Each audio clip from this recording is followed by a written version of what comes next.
Eu sei que vou te amar por toda a minha vida.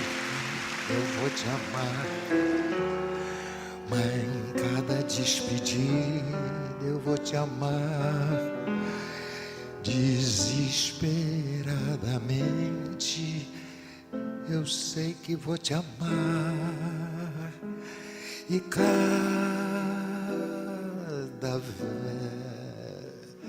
verso meu será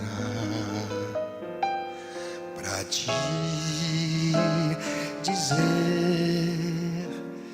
que eu sei que vou te amar por toda a minha vida. Eu sei que vou chorar a cada ausência tua. Eu vou chorar, mas cada volta tua.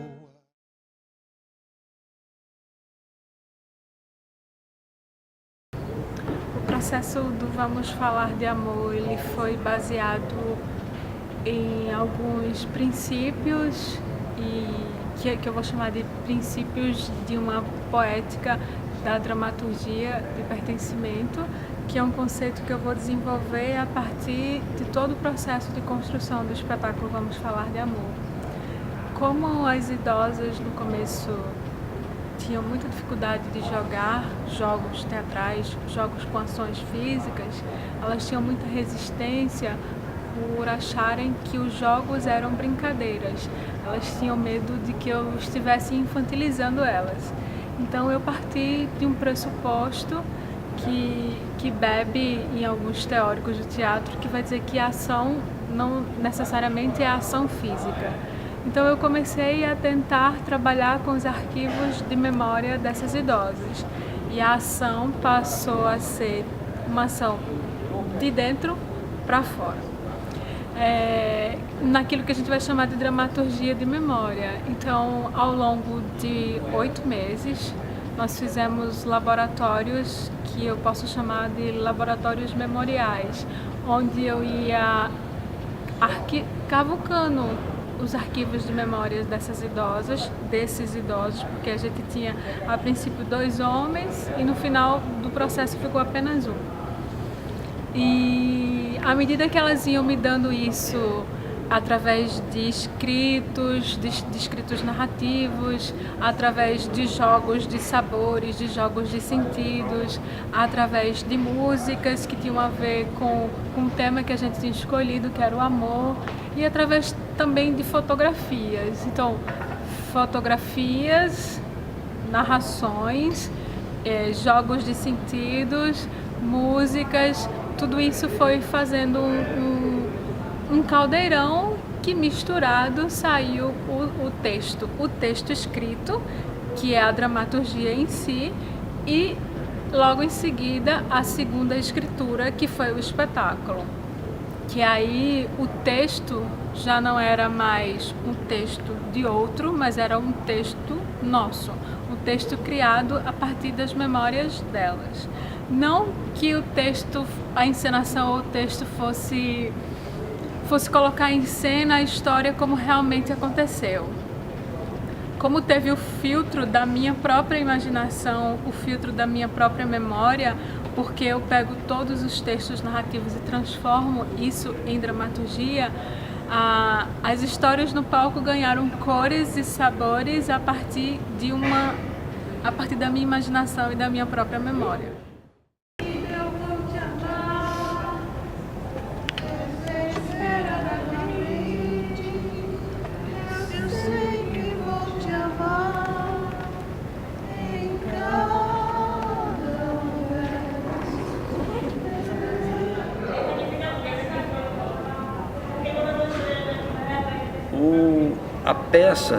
Essa peça de Manu, que foi elaborada de termos que ninguém nem sabia onde ia chegar ainda essa peça. Ela nos pediu para poder escrever algum trabalho sobre a infância, outra vez sobre a juventude, outra vez sobre o nosso, já na idade madura, e também sobre a velhice. Aí ela foi juntando esses dados, e sem ninguém saber, ela conseguiu fazer essa peça. A ideia dela era de aproveitar o trabalho de, se não me engano, um inglês, que escreveu um livro, tinha escrito um livro sobre isso, e ela aproveitou todo esse trabalho e fez essa peça. Por sinal, uma peça que nos surpreendeu, porque ficou sendo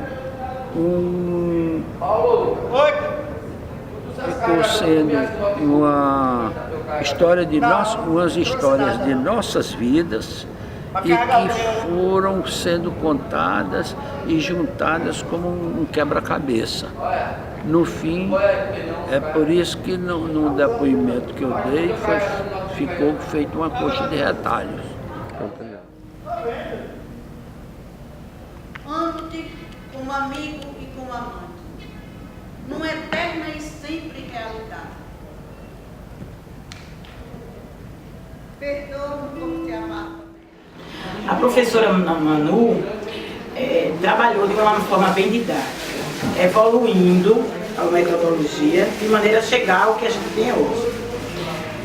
Começou pedindo a gente para dizer o que a gente mais gostava, aí deu várias coisas, vinagre, açúcar, sal, para a gente provar, e aí o que era mais saboroso, o que era menos saboroso, e na vida da gente o que era mais saboroso, de uma maneira geral. Depois pediu um retrato da gente feliz, depois pediu uma carta para alguém que a gente queria, um amor, um amigo, uma coisa, e daí foi evoluindo para a montagem que a gente conhece hoje, né? De uma maneira em que, através dessa montagem, a gente faz uma catarse dos nossos sentimentos, né? De uma maneira geral.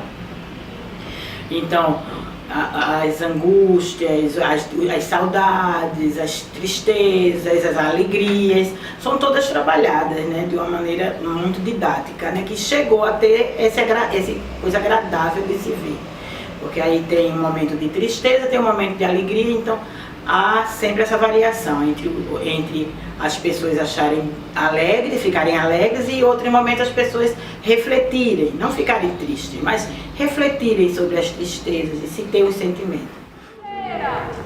Entrou, vá. Pronta, próxima.